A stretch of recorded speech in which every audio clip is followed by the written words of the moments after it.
Hello बच्चों, कैसे हो आप सभी लोग। आई होप आप सभी लोग बहुत अच्छे होंगे। मैं आप सबका स्वागत करती हूँ अपने channel KV law in Hindi पर। आज हम पढ़ने जा रहे हैं वाद कारण यानी कॉज ऑफ एक्शन। ये बहुत इंपॉर्टेंट टॉपिक है, तो ये शॉर्ट नोट में पूछ लिया जाता है, कई बार आया है ये हमारे क्वेश्चन पेपर में।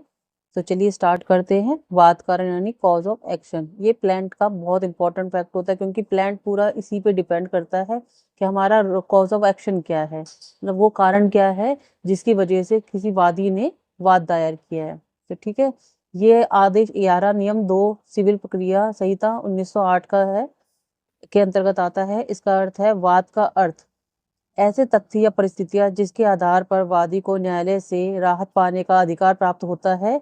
यह वह कारण है जिसके कारण वादी अदालत में मुकदमा दायर करता है। ठीक है, अब इसकी देखते हैं हम परिभाषा।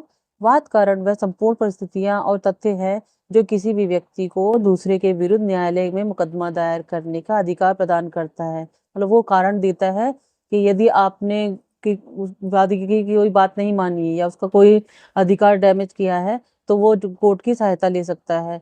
तो कोर्ट को उसे बताना पड़ेगा कि भाई आखिर कौन सा रीजन है, क्या कारण था जिसकी वजह से वो न्यायालय के पास आया है। तो कॉज ऑफ एक्शन वो इम्पोर्टेंट फैक्ट होता है।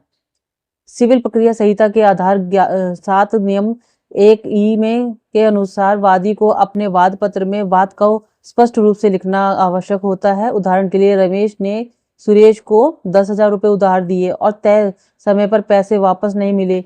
ये पैसे ना लौटाना रमेश के लिए वाद कारण बनता है कि भाई उसने मना कर दिया कि मैं पैसे नहीं दूंगा, या लौटाए ही नहीं, उसने बहुत बार मांगा उससे। तो फिर वो कॉज एक्शन पैदा हो जाता है, क्योंकि इसी कारण से वह अदालत में मुकदमा दायर कर सकता है। अब इसका देखते हैं हम इम्पोर्टेंस क्या है, यानी महत्व। वाद कारण तय करता है कि वादी का मुकदमा न्यायालय में योग्य है या नहीं। मतलब वाद कारण ही पता लगाएगा कि न्यायालय में मुकदमा चलने लायक है या नहीं है, या रीजनेबल है या नहीं है। ठीक है, कोई छोटे मोटे टॉपिक पे या किसी ने थप्पड़ मार दिया, इस चीज के लिए आपको कोर्ट के पास नहीं जा सकते हैं। ये निर्धारित करता है कि कौन सा न्यायालय अधिकार क्षेत्र रखता है या नहीं। मतलब हर एक कोर्ट की अपनी एक ज्यूरिडिक्शन होती है, क्षेत्राधिकार होता है कि ये इस एरिया के जो जितने भी केसेस होंगे वो सारे के सारे इस कोर्ट में जाएंगे, और अलग स्टेट के अलग। तो हर एक कोर्ट का एक दायरा बनाया गया है। मुकदमे में प्रारंभिक वैधता का आधार होता है।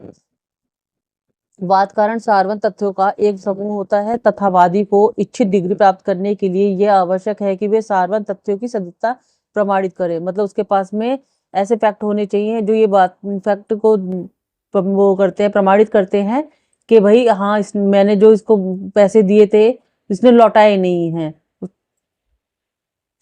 वाद कारण स्पष्ट होने से न्यायालय को वाद की कार्यवाहियों में अग्रसर होने में सहायता मिलती है। तो ये बहुत इंपॉर्टेंट है। तो हमने आज डिस्कस किया अपना कॉज ऑफ एक्शन यानी वाद कारण। तो अगर आपको मेरा पढ़ाया हुआ समझ में आता है तो आप मेरे चैनल को लाइक कीजिए, सब्सक्राइब कीजिए, अपने दोस्तों के साथ में शेयर कीजिए। Radhe Radhe, thank you.